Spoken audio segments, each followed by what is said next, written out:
The thoroughbred is a magnificent animal, bred for speed, bred to compete, the sport of kings.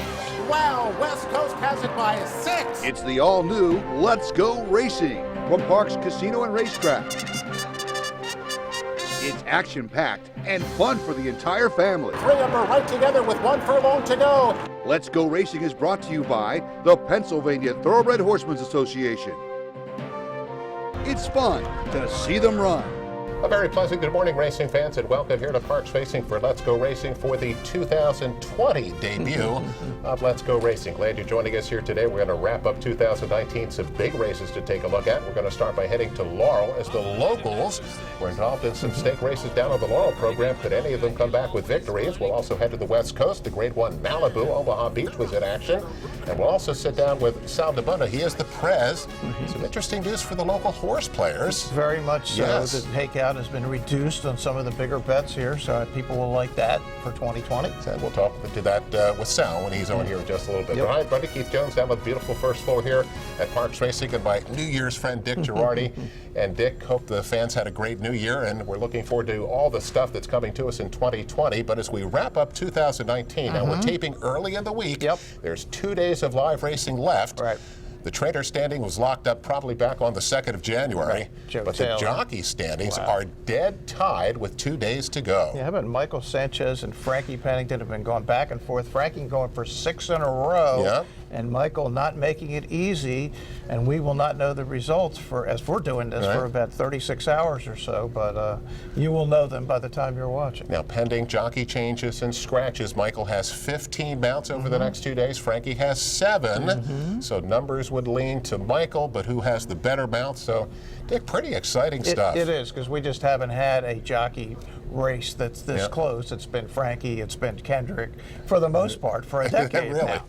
Well, Dick, let's get to the, as we mentioned, we're going to take some license with our local races because we're going to head to Laurel. We have some guys that were down with very competitive horses in a couple of stakes. There's the Native Dancer, $100,000 purse at 1 mile and 1/8. The favorite, number 3, Monongahela, is 6-5 for trainer Jason Service. Dick, he's a Grade 3 winner, is coming off a big effort last time at Penn National. He is, where he beat Someday Jones, and we're going to talk about in a second. Number 2, Major Cabby's the 2-1 choice, and he does his best running up front. He does. He'll be out there, you would think. Lost the jockey last time out, so that kind of ruined his chances. Dick, you mentioned Someday Jones. Yep. He got beat last time by Monongahela, but you know what? He got too far behind early, and he really didn't get to do his best running until too late. Out of his style, but he ran well at Penn, and obviously he's one of the neatest horses to run around here in Park.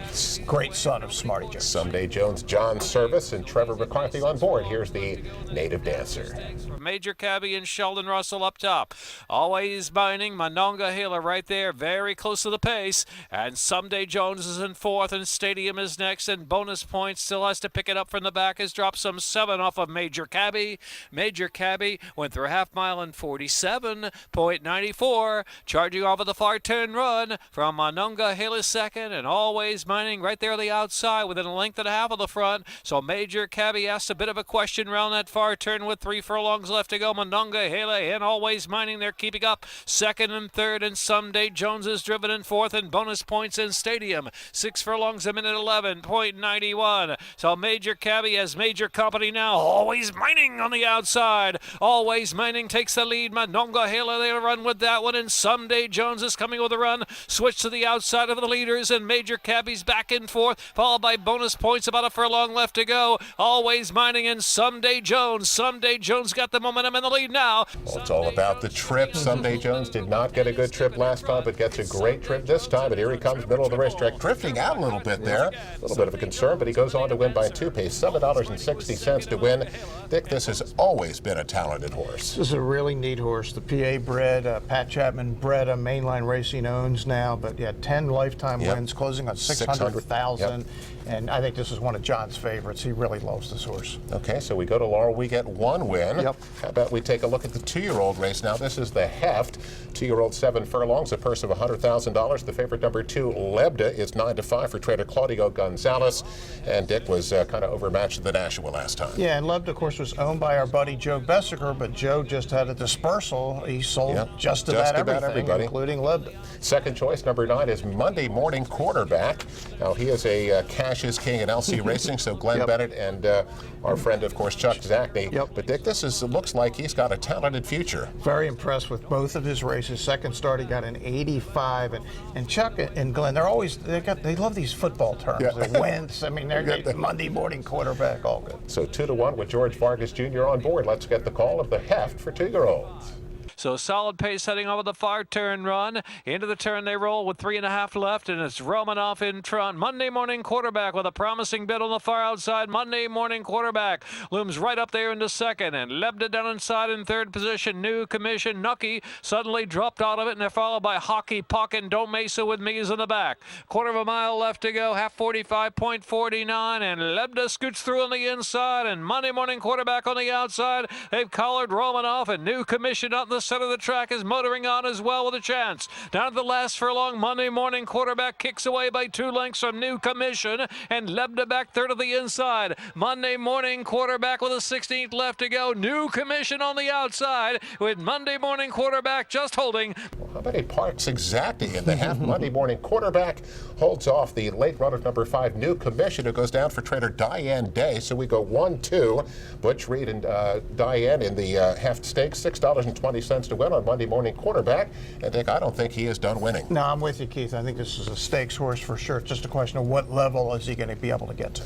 Let's get to our first break. We can go back here on Let's Go Racing. We're going to meet with Sal DeButta, who's got some great news for the horse players. Back with that after this. We're going to actually lower the takeout on some of the bets that are made here. Want to get out of the cold this winter? Well, Parks Racing is just the place to keep you warm and toasty. Parks Racing gives you plenty of live horse racing action all winter long. And yes, it's fun to see them run from other racetracks as well, with plenty of simulcast action from all around the country. It's a front row seat to see the top 3-year-olds prep for the Triple Crown from Gulfstream Park, Santa Anita, and more. So put on your snow boots, grab your coat, and head on over to Parks Racing. It's warm and toasty, and always, it's fun to see them run. What does Chapman's 7 locations and 10 car brands mean to you? It means a huge selection of quality pre-owned vehicles, all makes and models, many one-owner low mileage certified with miles of factory warranty remaining. Safety checked, meticulously detailed, and each come with a free Carfax report so you can buy with complete confidence at any Chapman Auto store near you. Or shop online anytime at ChapmanPreowned.com. If our emblem is not on your car or truck, you probably did pay too much.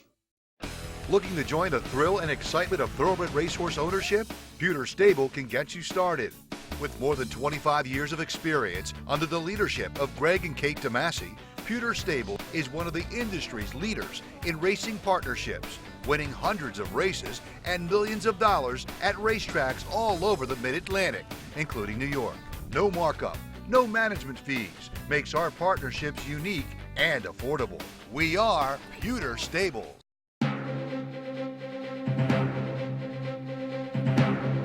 Welcome back, everyone, to Parks Racing for Let's Go Racing. And it's time to welcome in our special guest today, and it is none other than the president himself, the president of the PTHA, Mr. Sal DeButta. Sal, welcome, and a Happy New Year to you. Glad to be here, and let's go Eagles. There we go. Sal, most of the time when we have you on, we talk about all the great stuff that you do for the horsemen, but there's some great news that we have for the horse players today. Tell us what's going on here at Parks. Yeah, you said, we've done a lot of things for the horsemen. I won't go through all of those, but we also have other people who participate here. You know, besides selling programs and hot dogs and sodas and having spectacle here, we sell bets. Yeah. And if we don't sell enough bets, we're not going to be able to pay for a lot of what we do here. So we need to, over the years, try to find more and more ways to sell more bets. And we've been working with the front side, and we finally come to an agreement that we're going to try something different. We're going to actually lower the takeout on some of the bets that are made here in hopes that will attract more bettors to Parks races rather than other jurisdictions. Now, some of these changes are significant. The people that like to play the multiple race wagers and the big trifectas and the superfectas are affected, and a pretty big change in the tries and the supers. Yeah, that's going to go down from 30% to 25%, which is going to make us in the same competitive range with the tracks around us in the Mid-Atlantic area. But also we want to attract the major bettors, and right now there's a lot of publicity that's put out by the players Horse Players Association about what tracks have the largest takeout. We seem to be on the top of that hit parade, and I think that this step will signal that we're now willing to take less takeout and hopefully generate more bets. And the good thing about lowering the takeout is hopefully when they get more money back, they'll rebet that money, and we'll have a compounding. Even though we're getting less on that particular bet, on the compounding over the day or over time, we'll get that result back. That's the idea behind it. We're going to be trying that. Right. I mean, studies have been done on that, Sal, and I know you're familiar with them, that the more the takeout is lowered, then the more money comes back for the bettors, and then therefore they will bet more. That's the whole idea here. Yes, it is. And why did you come up with 30 to 25, and how was the negotiation? How did you get to that point? Because obviously the front side's a major factor in that, this would be a brave act for the front side, Right. and we had to find a compromise. We talked about doing it for some races and some bets, and it came down to instead of doing that, let's try it this way. Okay. This is a number we're going to work with. If we see some success, we may actually think about lowering it even more, or if it doesn't work, probably going back to some other number. Is there a time limit where you've said, hey, we're going to do it for this long, or have you even gotten that far yet? It's effective on January 31st, and January 1st or January 1st. January 1st, okay. And there's no time limit. Okay, and the other one that's coming down, some of the pick 3s, pick 4s, pick 6s from 26 to 25? Yes, correct. So that'll come down 1%. Win, place, and show stays, doubles and exactas stay where they are. Yes. Okay. Sal, we also have some interesting news concerning the match series, which we have enjoyed the last couple of seasons here at Parks. Now, last year we had the big day where the match series races were all held on the same day.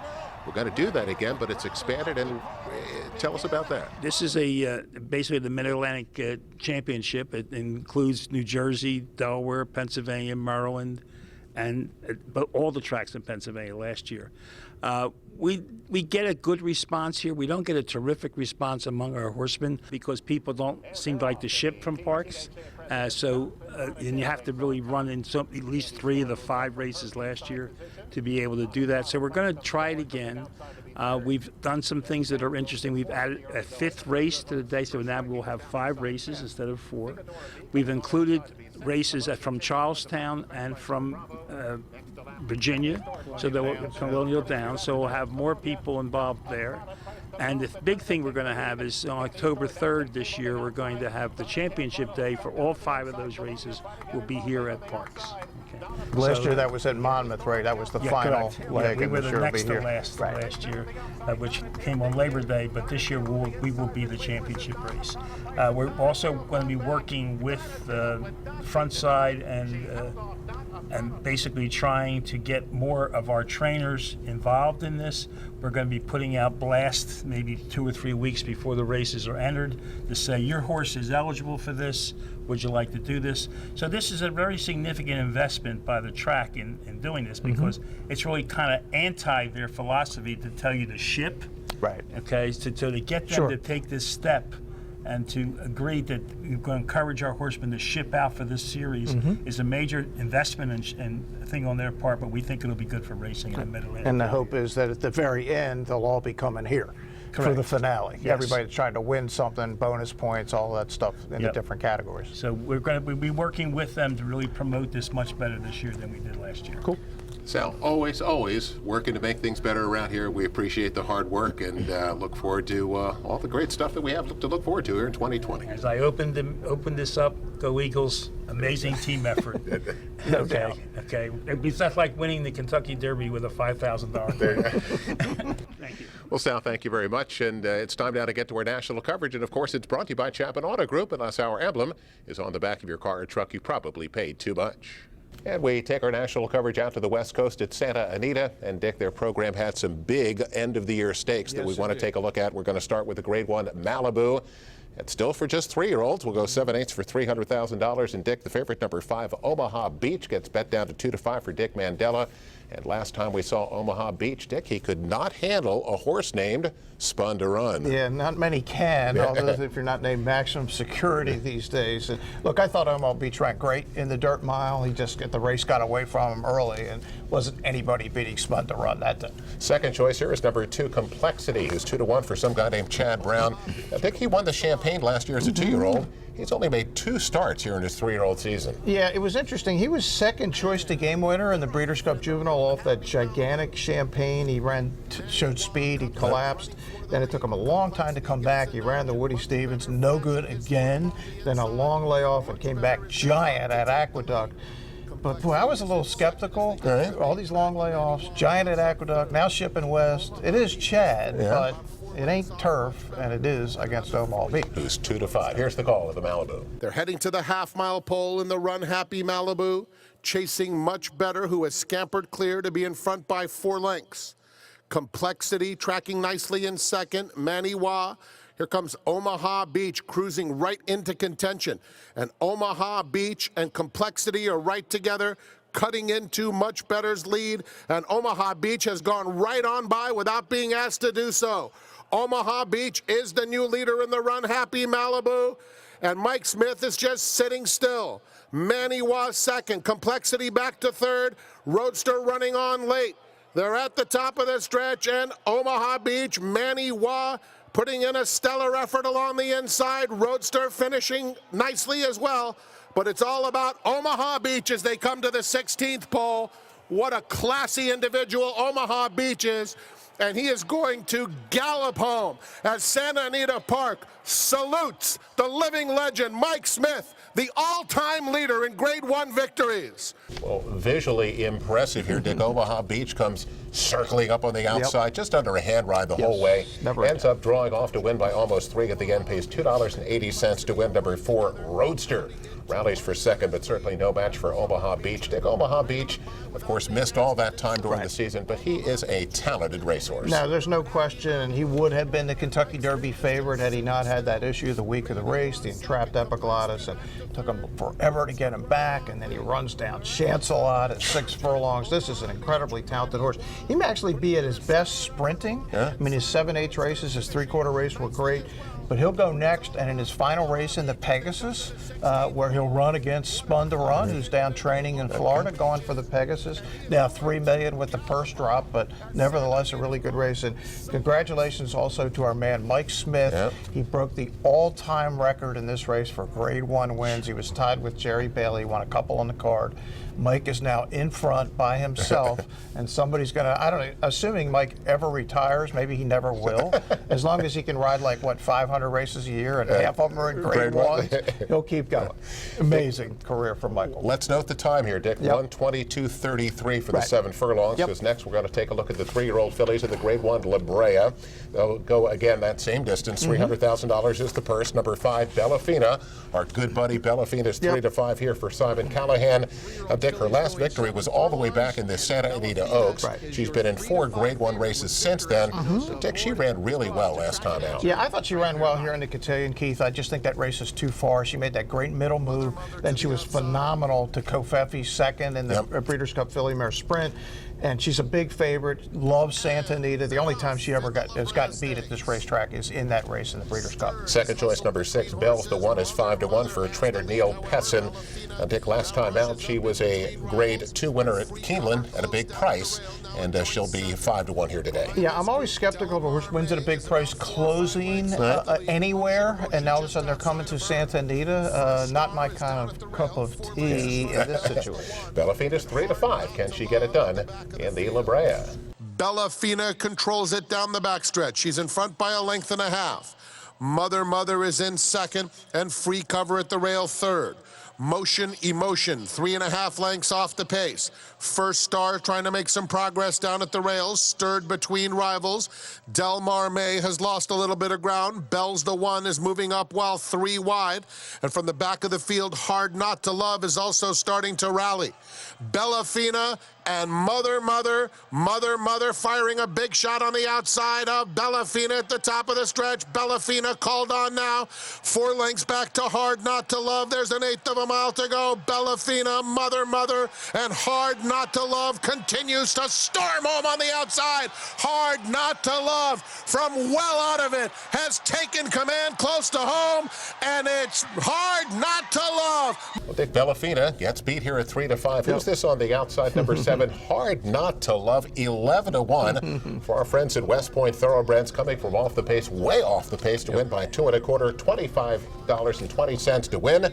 Dick, the boys went 122.33. She went 122.17. Right, faster. The 3-year-old fillies went faster than Omaha Beach. And great win for our friend Terry Finley. Saw Terry in the winner's circle. Very excited. Big upset. This has always been a nice horse. You keep getting better, but this is a big jump, obviously, from an optional claimer to a grade 1. And Bellafina ran her heart out. Mother made her run too fast too soon. They caught her late, but that was kind of an unlucky second. I don't think it was, certainly not a bad race by Bellafina. Okay, let's stay at Santa Anita for the big race for the handicap horses. It's the grade 2 San Antonio, 1 mile and 1/16. The purse is $200,000. Number 2, Gift Box is back. He's 6-5 for Trader John Sadler. Last time out, Dick, at Churchill, got beat in the Stephen Foster. Yeah, I think you can throw that race out, Keith. He came back too soon, probably after the Gold Cup at Santa Anita, where he just lost to Vino Rosso, who, by the way, came back to win the Breeders' Cup Classic. The question was, how would he do off the long layoff? The works were screaming he was ready. The bettors were all over him. This is a good horse. Number 6, Midcourt, the 2-1 second choice here for Trader John Sheriff. Dick, he's a 4-year-old. He missed all of his 3-year-old season, but boy, is he red hot right now. 4 in a row, including the Native Diver. Each race a little better than the race before. Now it's a question, he's going to go up and tackle a grade 1 winner in Gift Box. Gift Box 6-5. Here's the call. Onto the backstretch in the San Antonio Stakes, and it's the millionaire Gift Box dictating the terms. Widens to be in front by a length over King Abner second. 2.5 more to fight on third, followed by Gray Magician.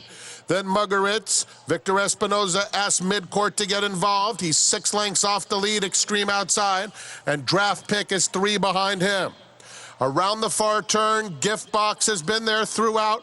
A half length to King Abner, who's trying to come back for more. 3 more lengths to fight on in third. Then Gray Magician, Midcourt outside of him, takes forward, still has plenty of work to do. Another 4 back to Draft Pick, and Muggeritz drops out. Gift Box, pestered by King Abner, now tries to shake loose and does so, and it's Gift Box in command with a furlong left to go. King Abner running a big race. Midcourt takes third, but it's a 1-horse affair, back-to-back in the San Antonio for Gift Box. Well, Gift Box getting pestered by long shot King Abner until they came to the top of the stretch, and Dick returns for home, and see you later. Goes on to win almost 4th again, pays $4.40 to win. Dick, Gift Box loves Santa Anita. Does. 107 buyer. Nice job by John Sadler, who's one of the best out on the West Coast. Be interesting to see what kind of campaign they have for this horse. I would think the big cap, those kind of races, he's so good, as you said, at Santa Anita. Why do you want to go anywhere else? And there's enough money out there in the race. The field, there'll be short fields. It'll be 3 to 5. I don't think they're coming to the Pegasus or anything like that. Let's get to our next break. We come back here. We have our jockey and trainer of the week, and we have some great turf racing to take a look at from Santa Anita. Stay with us. We'll be back after this. Turning for Home is a nonprofit that has provided nearly 2,800 former racehorses with a safe retirement. The program was created through the foresight of the Pennsylvania Thoroughbred Horsemen's Association. We all love animals, and to give back to something that helps us so much, it's a great thing. Responding to the need for a better system that addressed the uncertain future for the retiring equine population at Parks Racing, the PTHA rallied horsemen to support the program. These horses can do anything from hunter jumpers to western to therapeutic riding. Turning for Home became the first on-track retirement program at a year-round racetrack. We want to make sure that our horses that have run so well for us over the years get the great opportunity to get a new vocation. Out of everything that we've done in Pennsylvania for racing, I think that's the thing we can be most proud of. If you would like to help these amazing animals find a great second career and forever home, please give us a call or contact us at turningforhome.org.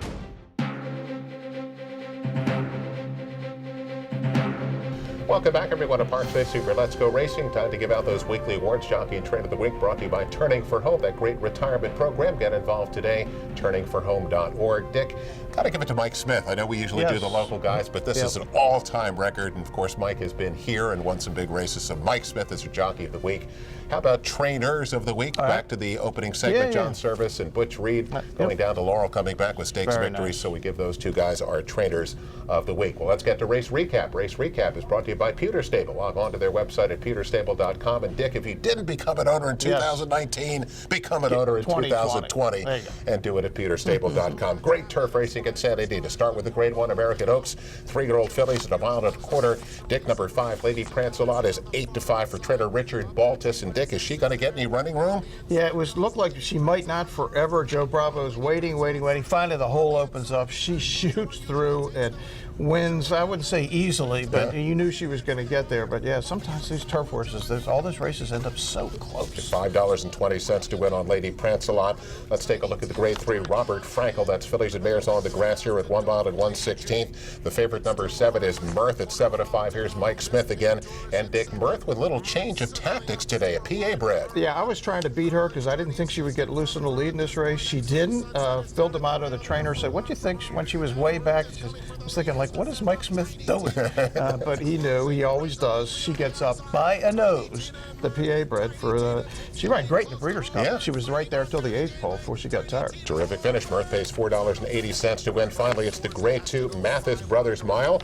Mile on the grass for $200,000. The favorite, number 5, Mo Forza, is 6-5 for trader Peter Miller. And Dick, what a performance this is. And boy, has this horse gotten good. No doubt. Took him 6 tries to break maiden. And since then, has not lost. Each race is better. The wide, sweeping whoosh move with Joe Rosario. Mo Forza wins again. We start 2020 with a whoosh move. I love it. Dick, Mo Forza, $4.40 to win. Let's take a look at Ion Racing. Dick, 3-year-olds. How about the Sham on the West Coast? It's starting all over again. And right now, could you possibly even pick like a Derby favorite at this point? Do you have any names at all? No. Usually you have something by this time. Totally clueless. And you got the Grade 2 San Gabriel, and also down at Gulfstream Park. It's not graded yet, but I bet it will be here soon. The Mucho Macho Man for 3-year-olds also. Give me some Mucho Macho Absolutely. Man. Little Florida 3-year-old. So all that this weekend, come out and bet it right here at Parks. Time to wrap it up. We'll be back with news and notes after this. Racehorses are pampered, treated with care, and loved. Nothing is more important than their health and their safety. We do right by them, and they do right by us. The hard-working folks who proudly earn our living in Pennsylvania's horse racing and breeding industries. Horse racing is a lot of fun. But it's so much more. It provides tens of thousands of jobs. Jobs, and billions in economic impact each year. All across the Commonwealth. Horse racing in Pennsylvania. It's a winner. Welcome back, everyone, to Parks Racing for Let's Go Racing News and Notes, brought to you by the Granny Fund. Get involved and help with continued education on the backstretch and do it at the Granny Fund. He's Bruce Casella, Dick Girardi, Keith Jones, and Dick, as we move to January of 2020, that means coming up the Eclipse Awards. Yep. I don't get to vote, but you do. I do. Yeah, my ballot, you have to fill it up, I think, January 4th. Well, get to work, pal. So, yeah, I haven't filled mine out yet. They said wait till all the races have been run, and so I'll take a look and figure it out. And it's interesting. I was kind of locked into Horse of the Year for bricks and mortar. Right. Man, I'm starting to rethink that. Now. After I watched... You know I'm a big bricks and mortar fan. As am I. Trust me. But, man, I mean, Maximum Security, what a year he had. Yeah. It just comes down to what do you think of the Kentucky Derby? Right. Did he win, or did he win and get DQ'd? How do you look at that? I'm probably going to vote for bricks, but Max needs to consideration. And been told. Hey, Chad Brown, Irad. I'm voting for Asmussen, for trainer. Really? Yeah, I thought he had an unbelievable year again. Yeah. And Chad's ridiculous. He doesn't need it. He could just get it every year. It's like LeBron. You could just make him the MVP every year. It's not right. We hope you all have a great new year. We hope you get a chance to come out to Parks real soon, and we'll see you all next week on Let's Go Racing.